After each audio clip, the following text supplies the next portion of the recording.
తాకట్లో ఉన్న బంగారాన్ని విడిపించి ఆ రోజున మార్కెట్ ధర కట్టి మిగిలిన డబ్బును మీకు అందిస్తుంది కొమ్మూరి గోల్డ్.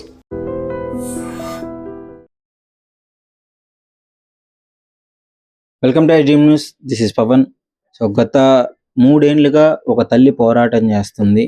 ఎందుకు అంటే వాళ్ళ పాపకి హెల్త్ బాగాలేదు.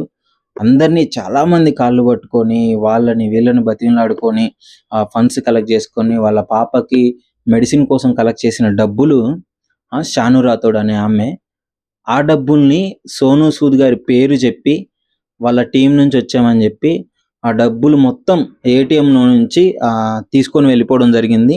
ఈమె అమాయకురాలు, పాపం మేము ఇంకేం తెలియదు. ఏ నెంబర్లు అడిగితే ఆ ఓటీపీలు అవన్నీ ఇవ్వడం జరిగింది. మీకు సోనూ సూద్ గారు 5 లక్షలు ఇస్తానన్నారు అని చెప్పేసి ఈమె అకౌంట్లో ఉన్న డబ్బులన్నీ కాజేసుకొని వెళ్ళిపోవడం జరిగింది. అప్పుడు నుంచి పోలీస్ స్టేషన్ల చుట్టూ, పార్టీ ఆఫీసుల చుట్టూ తిరగని ఇల్లు లేదు, తిరగని ఆఫీసులు లేవు. వాళ్ళందరినీ బతిమలాడుకొని ఇప్పుడు గత 2 సంవత్సరాల నుంచి పోరాటం చేస్తూ ఇప్పుడు మన మీడియాని అయితే సంప్రదించడం జరిగింది. సార్, మీ ద్వారా ఏమన్నా హెల్ప్ అవుతుందేమో, కొంచెం మాకెవ్వరు సహాయం చెయ్యట్లేదు, ఏం అందట్లేదు అని చెప్పేసి. అసలు పోయిన డబ్బులు మాకు వస్తే చాలు, మేము పాప ప్రాణాలు కూడా కోల్పోవడం జరిగింది, పాప చనిపోయింది. అప్పటి నుంచి మేము తిరుగుతూనే ఉన్నాము, మాకు ఇంతవరకు ఒక్కళ్ళు కూడా ఏమీ సపోర్ట్ చేయట్లేదు అని చెప్తున్నారు. హర్ష సాయి గారిని కలిసి నెంబర్ తీసుకుందంట, హర్ష సాయి గారి నెంబర్ తీసుకుందంట.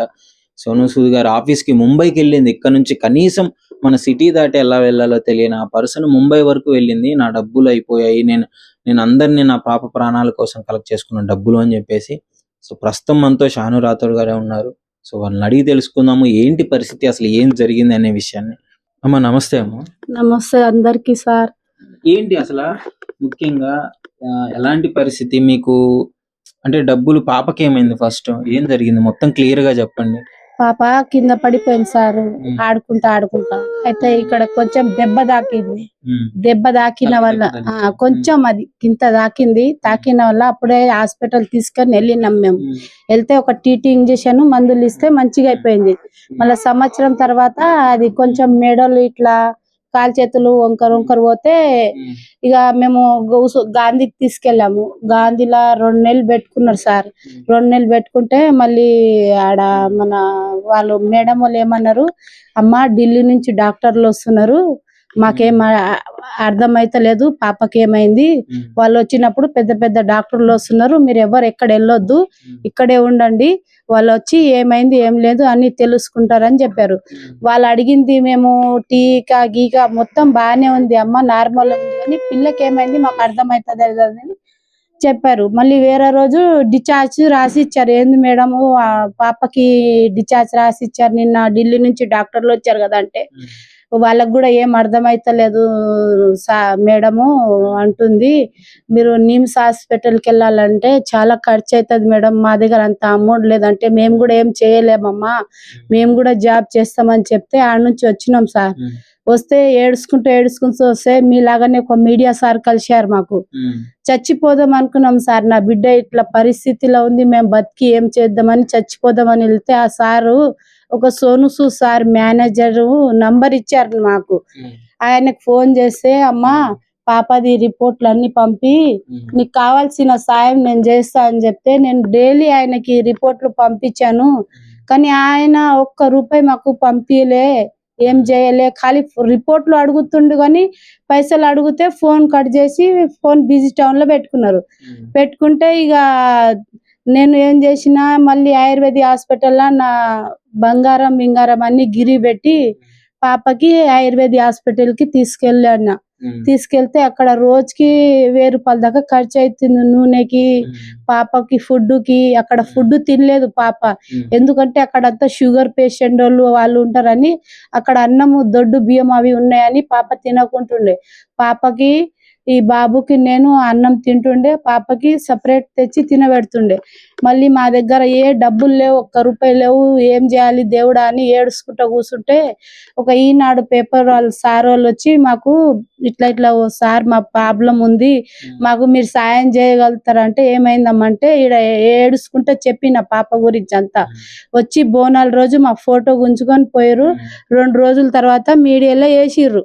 మీడియాలో వేస్తే టీవీ పేపర్లో వేసారు కేసీఆర్ వాళ్ళు పేపర్లు వేస్తే మాకు వచ్చాయి సార్. ఎన్ని డబ్బులు వచ్చాయో నాకు గుర్తులేదు.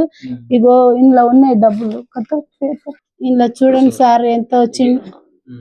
ఇన్ని డబ్బులు వచ్చాయి సార్. డబ్బులు వస్తే మేము చాలా ఆనందంగా అయినాము. మా పాప ఇప్పుడు మంచిగా అవుతుంది అని నేను చాలా ఆనందంగా పడ్డాను. కానీ మధ్యలో మన కొత్త సంవత్సరం ఉంది. పెద్ద సార్ ఏమన్నాడంటే, డాక్టర్ సార్, అమ్మ 3 రోజులు హాస్పిటల్ బంద్ ఉంటది, మీరు వెళ్తారా ఇంటికంటే, ఏం చేయాలి సార్, ఉండి ఇంటికి వెళ్తా నేను, ఇక్కడ ఉండి కూడా ఏం చేయాలి, 3 రోజులు పోయి నేను కూడా తిరిగి వస్తా సార్ అని ఇంటికి వచ్చాను సార్.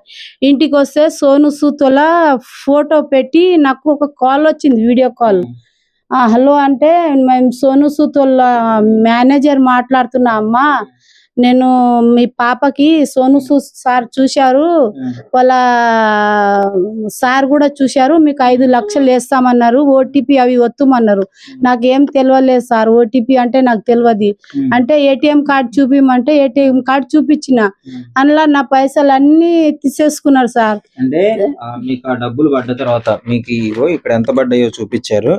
ఆల్మోస్ట్ 1,74,850 రూపాయలు వీళ్ళ అకౌంట్ లోకి వచ్చాయి. ఎవరు? మీరు పేపర్ కి ఈనాడు సార్ పేపర్ లో యాడ్ ఇచ్చాడు. ఇక్కడ యాడ్ కూడా ఉంది, ఆయన ఇచ్చిన యాడ్ ఉంది. మేము దీనికి క్లియర్ గా నేను పిక్స్ పెడతాను క్లియర్ గా. సో ఈనాడు సార్ ఆయన తెలిసిన ఆయన, వాళ్ళ ఏమంటారు, హైదరాబాద్ నగర వార్తలు అనే పేపర్ లో ఆయన యాడ్ ఇవ్వడం జరిగింది. ఆ పాప పరిస్థితి, ఎవరైనా డబ్బులు ఇస్తారేమని చెప్పేసి ఇచ్చిన తర్వాత ఫండ్స్ అయితే కలెక్ట్ చేసినారు. వాళ్ళకి 1,74,000 ఇంతవరకు వచ్చింది అమౌంట్. ఇది రాగానే సోను సూద్ వాళ్ళ పేరు చెప్పి వచ్చి మీ ఏటీఎంలు అంతా ఓటీపీలు అడిగిర్రు. నాకు తెలియదు సార్ అన్న. అయితే ఏటీఎం కార్డు చూపిమన్నారు, చూపించిన సార్. అదే నా తప్పు అయింది సార్. నేను తప్పు అని ఒప్పుకుంటలేను, నాతో తప్పు అయింది. ఆ తప్పు వల్ల నా బిడ్డ ఈరోజు ఈ ప్రాణంతో లేదు. ఇంకా ఏందంటే, నేను తప్పు ఒప్పుకొని కూడా వాళ్ళ కాలు చేతులు పట్టుకున్నాను. అవి ఏడుచుకుంటేనే సోను సూద్ సార్ దగ్గర మళ్ళీ ఒకసారి వెళ్ళాను. ముందు ఒకసారి వెళ్తే వాళ్ళ మేనేజర్లు మాట్లాడారు, వెళ్ళిపోయినాను. ముందు అక్కడ ఉంటే అక్కడ ఇంట్లో వాటర్ నిండిపోయి నా ఈ ఫోన్ లో మొత్తం ప్రూఫ్లు ఉన్నాయి సార్. కావాలంటే ఈ ఫోన్ మీరు చేసి మీరు ప్రతి సాక్ష్యం మీకు దొరుకుతుంది. నేను అబద్ధం అంటే నేను అబద్ధం అంటలేను సార్. ఇట్లా చేసి నా పిల్ల, నేను లెటర్ కూడా ఇచ్చాను 2 సార్లు వెళ్ళి. బాబు ప్రెగ్నెంట్ ఉన్నప్పుడు కూడా వెళ్ళాను. వానకాలం అప్పుడు 10 రోజుల తర్వాత రా అమ్మా, సార్ కలుస్తాడు అని చెప్పారు. నేను ఎక్కడ ఉండాలి సార్, బొంబాయిలా, నాకు ఇల్లు లేదు ఏం లేదు. ఇక్కడ నుంచి బాబుని తీసుకొని పోయినాను. ఇంత పెద్ద ప్రెగ్నెంట్ తీసుకొని వెళ్ళిపోయినా సార్. నేను సోను సూద్ సార్ ని కలవని వెళ్ళారు. నాకు ఉన్నా కూడా లేదని చెప్పేసి మమ్మల్ని వెళ్ళగొట్టేశారు. మళ్ళీ అక్కడ వెళ్ళి నా మా బాబు ఫోటో, నా ఫోటో గుంజి అక్కడ బొంబాయి ఆయన మేనేజర్ సోను సూద్ చేయి కిందనే ఉంటాడు ఆయన ఫోటో గుంజి ఇక్కడ హైదరాబాద్ కి పంపించారు. వీళ్ళు మళ్ళీ ఎందుకు వచ్చారు బొంబాయికి అని చెప్తే ఆయన అప్పటికప్పుడే నాకు ఫోన్ చేస్తుంది, ఎందుకు వెళ్ళావమ్మా బొంబాయికి, నీకు చెప్తే వినబడదా, ఏంది నాటకాలు చేస్తున్నావు బాగా అని. హైదరాబాద్ ఆఫీస్ వాళ్ళు హరీష్ అని ఉన్నాడు, ఆయన అన్నాడు, ఎందుకు వచ్చావు, ఎందుకు పోయినావు అమ్మా, నువ్వు ఊకే, నీకు ఒకసారి చెప్తే అర్థం కాదా, ఎందుకు వెళ్తున్నావు, నువ్వు ఊకే, మేము చేస్తున్నాం కదా, మా ప్రయత్నం మేము చేస్తున్నాము, నీ డబ్బులు రాకుంటే మేమేం చేయాలి, మా జేబు నుంచి ఇవ్వాలా అని. పోలీస్ కంప్లైంట్ ఇవ్వలేదా? ఇచ్చాను సార్, పోలీస్ రిపోర్ట్లు ఉన్నాయి, పోలీస్ కంప్లైంట్ పేపర్లు ఉన్నాయి, పోలీస్ చుట్టూ అన్ని తిరిగిన సార్, ప్రతి దగ్గర తిరిగిన, ఎక్కడని లేదు. మన రేవంత్ రెడ్డి సార్ దగ్గర వెళ్ళారు, వాళ్ళు కలిపి వెళ్ళాడు. మన కేసీఆర్ సార్ దగ్గర వెళ్ళారు, వాళ్ళు కూడా వెళ్ళగొట్టేశారు. మళ్ళీ మన బేగంపేటలో ఆఫీస్ ఉంది కదా, మన రేవంత్ రెడ్డి సార్ ఆఫీసు, అక్కడ వెళ్ళి అక్కడ కూడా మీడియాలో మాట్లాడినా, నాకు నా బిడ్డకి న్యాయం చేయండి అని మొత్తం ప్రూఫ్లు రాసి, ఇవన్నీ రాసి ఇప్పించాను క్రైమ్ వాళ్ళకి. కానీ మాకు అక్కడ నుంచి ఒక్క సందేశం రాలేదు. నేను వేడుకుంటున్నాను సార్, మీ అందరికి ఈ వీడియో సోను సూద్ సార్ దగ్గర ఎలాగైనా వెళ్ళేదాకా చూడండి, నాకు నా బిడ్డకి న్యాయం చేయండి సార్. నా ఇల్లు చూడండి, నా బతుకు చూడండి, మేము చాలా బాధలో ఉన్నాం సార్. మాకు ఎవరు పోషించేటోళ్ళు ఎవరు లేరు, నేను ఒక్కదాన్నే బిచ్చం అడిగి నేను నా ఇల్లు నడిపిస్తున్నాను. ఈ వీడియో ప్రతి ఒక్కరు చూసిన వాళ్ళు ఒకరికొకళ్ళు చూసి షేర్ చేసి ఇంకా నాలాగా ఎవరు మోసపోకుండా చూడండి. ఈ రోజు నా పైసలు పోయిందని నేను బాధపడతలేను. నా బిడ్డ పోయింది సార్, నా బిడ్డ ఉన్న ఒక పిల్ల పోయింది సార్. నాకు డబ్బులు వాళ్ళ ఆపరేషన్ చేపిస్తా అన్నారు. టైంకి అందరు ఫోన్లు బంద్ చేసుకున్నారు. ఇప్పుడు మేడం అన్నది, అమ్మ డబ్బులు కడతానే మేము ఆపరేషన్ కి తీసుకెళ్తాం, లేకుంటే తీసుకెళ్ళాము, ముందు డబ్బులు అరేంజ్మెంట్ చేసుకోండి మీరు, తర్వాత చేస్తామని చెప్పారు. ఏమో సార్ వాళ్ళే మాట్లాడారు, నాకైతే డబ్బుల గురించి ఏం తెలియదు. ఇక వాళ్ళు రాలేరు, అందరు ఫోన్లు బంద్ చేసుకొని కూర్చున్నారు సార్. ఎలాగైనా ప్రాణాలు పోయింది సార్. 2 నెలలు బతికింది పాప, దాని తర్వాత ప్రాణాలు పోయినాయి. దయచేసి మీ అందరికి కోరుకుంటున్నా సార్, సోను సూద్ అన్నయ్య, నేను నీ మీద నేను నిందలు వేస్తలేను. మీ వాళ్ళని చెప్పి మీ ఫోటో పెట్టి, సోను సూద్ సార్ ఫోటో పెట్టి, నీ ఫోటో పెట్టి వాళ్ళు సోను సూద్ మేనేజర్ అని తీసుకున్నారు. అన్నయ్య, నీకు ఇంతే కోరుకుంటున్నాను, ఒక్కసారి నాతో మాట్లాడండి అన్నయ్య. నేను 2 సార్లు వచ్చిన మీ దగ్గరికి, కానీ నేను 2 సార్లు లెటర్ కూడా ఇచ్చాను. మీ మేనేజర్ మీకు ఇచ్చారో లేదో, నేను చాలా బాధలో ఉన్నా, కష్టాల్లో ఉన్నా. మా ఇల్లు చూడండి, నేను కిరాయి కట్టలేకపోయిన పరిస్థితిలో ఉన్నాను. దయచేసి మీ అందరికి వేడుకుంటున్నాను. 10 మంది దగ్గర తిరిగాను, గచ్చిపల్లి, ఎక్కడ మన కలెక్టర్ ఆఫీస్ కి కూడా వెళ్ళాను, ఎక్కడ నాకు న్యాయం జరగలే. ఈ సార్ వాళ్ళ దగ్గర వచ్చాను, ఎలాగైనా నాకు న్యాయం జరిగేలాగా చూడండి సార్. వాళ్ళ మన డ్రైవర్ తోని మాట్లాడాను, సారు బిజీలో ఉన్నారని చెప్పారు నాకు. అష్టచాయి సార్ కూడా ఫోటో పెట్టాను, అష్టచాయి సోను సూద్ సార్ తోని మాట్లాడాను. కానీ వాళ్ళ డ్రైవర్ అన్నాడు, సారు బిజీ ఉన్నాడమ్మా, నేను మాట్లాడిపోయాలని. ఆయన కూడా బిజీ టౌన్ లో ఫోన్ పెట్టేశారు సార్. అందరు మోసం చేశారు నాకు, కానీ ఎవరు ముందుకు వచ్చి మాట్లాడలేరు. ఇప్పుడు సార్ విన్నాడు, ఒక వీడియో విన్నారు, సారే చెప్తారు, మీకు వీడియోలు కావాలంటే మీకు పంపిస్తాను. దయచేసి అందరికి నేను కోరుకుంటుంది, ఎవరు ఓటీపీ గీటీపీ అడిగిన ఎవరు ఇవ్వకుండా, నా తల్లిలాగా నా మోసపోవద్దు. నాకున్న ఒకటే బిడ్డ, అది తీసుకొని వెళ్ళిపోయాడు దేవుడు. సమయానికి పాపకి ఆపరేషన్ చేస్తే పాప బతుకుతుండే. ఈ రోజు సోను సూద్ అన్నయ్య, దయచేసి వేడుకుంటున్నా, నాకు నా బిడ్డకి ఏం న్యాయం చేస్తారో మీరే చేయండి. సో దానికి సంబంధించిన పేపర్లు అన్నీ ఉన్నాయంటే క్లియర్ గా. ఒక తల్లి పాప మా బాధ చూడండి, వాళ్ళ బిడ్డని కాపాడుతా అని చెప్పేసి 5 లక్షలు సోను సూద్ గారు ఇస్తారంటే, ఆపరేషన్ కి నా పాప బతికిద్దన్న ఆ ఆతృతలో పాపం వీళ్ళకి ఏం తెలియదు, ఆ నెంబర్లు ఓటీపీలు మొత్తం ఇవ్వడం జరిగిందంటే, సో ఇచ్చిన వెంటనే అకౌంట్ లో నుంచి కట్ అయిపోయాయి. సో ఏటీఎం కార్డు ఇవన్నీ ఇచ్చి వెంటనే డబ్బులు కట్ అయిపోయాయి అకౌంట్ లో నుంచి. మళ్ళీ తర్వాత కంప్లైంట్లు ఇచ్చినా, ఎంత మంది దగ్గరికి వెళ్ళినా ఏం లేదు, ఎవరు పట్టించుకోలేరు సార్. అంటే మీకు ఇంకెవరైనా సహాయం చేయలేదా, రిలేటివ్స్ నుంచి కానీ ఇట్లాంటివి ఎవరు సహాయం చేయలేదా? చేయలేరు సార్, ఎవరు చేయలేరు. నేను పెట్టిన ఫోన్ లో పెట్టిన, అన్ని పెట్టిన, మీడియాలో మాట్లాడినా కానీ ఒక్క రూపాయి ఎవ్వరు సాయం చేయలేరు నాకు. మళ్ళా ఎన్టీఆర్ గార్డెన్ దగ్గర వెళ్ళిన, ఆడ పెద్ద సార్ తోని కలిసిన, చేస్తామమ్మా అన్నారు, వాళ్ళు కూడా ఏం చేయలేరు. ఇక మళ్ళీ గచ్చిపల్లి సార్ దగ్గర వెళ్ళిన, ఆయన కూడా ఏం చేయలేరు. మేమేం చేయగలుగుతామమ్మా, నువ్వు ఎక్కడ కేసు పెట్టినావు అక్కడే వెళ్ళు, వాళ్ళే చేస్తారు. నీ కేసు అక్కడే నడుస్తుంది కదా, అక్కడే నడుస్తుంది, మా దగ్గర రావద్దు, ఇది గచ్చిపల్లి సైడ్ వస్తుంది, అది కుక్కడపల్లి సైడ్ వస్తుంది అని ఆ సార్ చెప్పేస్తే మళ్ళీ అక్కడికి వెళ్ళి వచ్చాం సార్. నేను ఎక్కడ లేని తిరగలేని, మన సల్మాన్ ఖాన్ హీరో ఉన్నాడు కదా సార్, వాళ్ళ ఇంటికి కూడా వెళ్ళాను నేను. సోను సూద్ సార్ ఇంటికి వెళ్ళినప్పుడు మన సల్మాన్ ఖాన్ హీరో, సల్మాన్ భాయ్ మన బొంబాయిలో ఉంటారు, ఆ సార్ దగ్గర కూడా వెళ్ళాను. అమితాబ్ బచ్చన్ హీరో, ఆయన దగ్గర కూడా వెళ్ళాను. వాళ్ళు కూడా ఎల్లగొట్టేశారు. పాప బతికే ఉంది, ఆ వీల్ చైర్ మీద తీసుకొని నేను సాయం అడగడానికి మన బొంబాయి నాకు తెలుసు సార్, 5 సంవత్సరాలు ఆడ ఉండి వచ్చాను. వాళ్ళు ఎక్కడెక్కడ ఉంటారో తెలుసు, బాంద్రాలో ఉంటారు, బాంద్రాకి వెళ్ళాను. పాప తీసుకొని తీసుకొని అంటే 50 పైసలు లేక ఫ్రీ టికెట్లు వెళ్ళా సార్. టికెట్ వాళ్ళు పట్టుకుంటే ఇట్లా ఇట్లా బాధ ఉంది అన్న, మాకు ఇటు చేయండి, మా దగ్గర తినడానికి కూడా రూపాయి లేదు, నా బిడ్డ ఈ పాలు కూడా లేవు, మాకు దయం చేయండి అంటే పాప వాళ్ళే ట్రైన్ వాళ్ళు ఇంత పాలు ఇస్తే పాపకి పాలు ఇప్పించాము, తాపిచ్చాము. అక్కడ వెళ్ళాము, వాళ్ళు కొంచెం ఇట్లా అన్నం పంచుతుంటే అదే అన్నం తిని మళ్ళీ రిటర్న్ వచ్చినాము. కానీ ఒక్క రూపాయి మాకు ఎవరు సాయం చేయలే. సల్మాన్ అన్నయ్య, నువ్వు కూడా ఈ వీడియో చూస్తే మాకు ఏదైనా ఒకటి న్యాయం జరిగేలా చూడండి. ఈ ఇల్లు నాది, చిన్న ఇల్లులో బతుకుతున్నా, నాకు వెనక ముందు ఎవరు లేరు.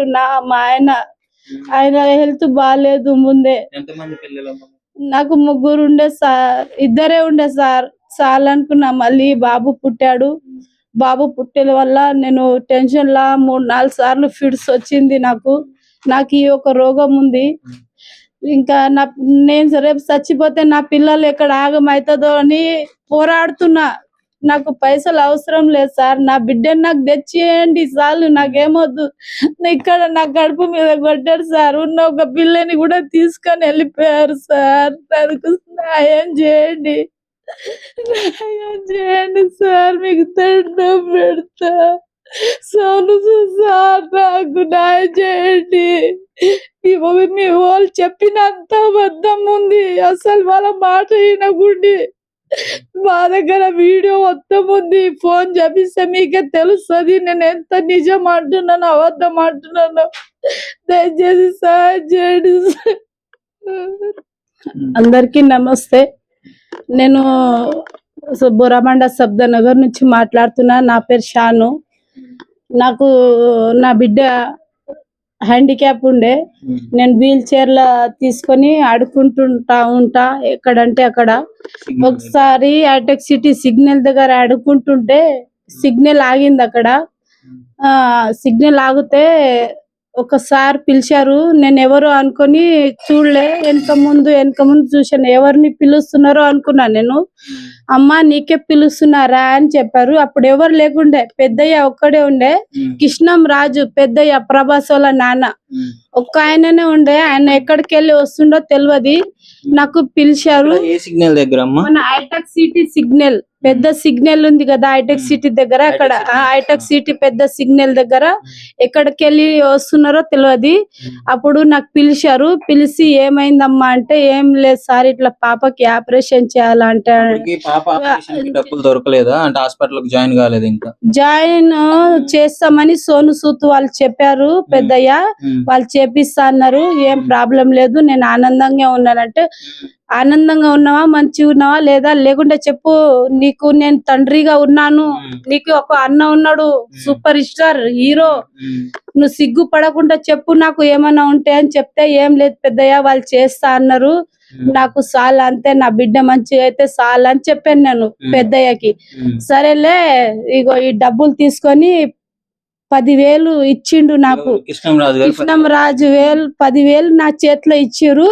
పాపకి నువ్వు పండుగ ఉండే, అప్పుడు ఏమో పండుగ ఉండే, ఇగో తీసుకోమ్మా పైసలు తీసుకొని నువ్వు పిల్లలు బట్టలు కొనుక్కోండి, తినండి, ఏమైనా తీసుకొని, ఏమైనా బాధ ఏమైనా కష్టం ఉంటే సిగ్గుపడకుండా, నీ ఇల్లు ఉంది, ఇంత పెద్ద ఇల్లు ఉంది, రా ఇంటికి వచ్చి ఈడ నువ్వు ధైర్యంగా రా, ఎవరు ఆపినా చెప్పు, నాకు ఈడ నా తండ్రి ఉన్నాడు, నాకు ఒక అన్న ఉన్నాడు, నాకు ఒక తల్లి ఉంది, నా ఇంటికి వచ్చినాని ధైర్యంగా చెప్పుమని నాకు చెప్పాడు కృష్ణం రాజు. గాని చచ్చిపోయినప్పుడు నేను ఆడలేను సార్, నేను హాస్పిటల్లో ఉన్నా, నేను వెళ్దామని చాలా కోరుకున్నా కానీ నేను వెళ్ళలేకపోయాను. ప్రభాస్ అన్న, నువ్వు కూడా చూడు, మీ ఇంటికి 2-3 సార్లు వెళ్ళాను కానీ మీరు అక్కడ లేరంట, ఇల్లు ఖాళీ చేశారంట, ఎక్కడున్నారో తెలియదు. ఈ వీడియో మీరు కూడా చూస్తే మీరు కూడా ఖచ్చితంగా న్యాయం చేయండి. ఆ రోజు పెద్దయ్య మాట విని ఉంటే ఈ రోజు నా బిడ్డ బతికేది. అన్నయ్య ప్రభాస్ అన్న, ప్లీజ్ ఎట్లాగైనా మాకు న్యాయం చేయండి అన్న. ఆ పెద్దయ్య 10,000 ఇచ్చిన దానికే ఆయన రుణం ఇంత ఉంది మాకు. దయచేసి మాకు సహాయం చేయండి అన్నయ్య, ప్లీజ్. సో ఇది చూస్తున్నారు కదా, అంటే కృష్ణం రాజు గారు కనీసం ఈమె ఎవరో కూడా తెలియదు. సిగ్నల్ దగ్గర ఉన్నప్పుడు కారులో నుంచి ఆయనే చూసి పిలిచి ఈమె ఇప్పుడు సడన్ గా ఏమే చెప్పడం జరుగుతుంది.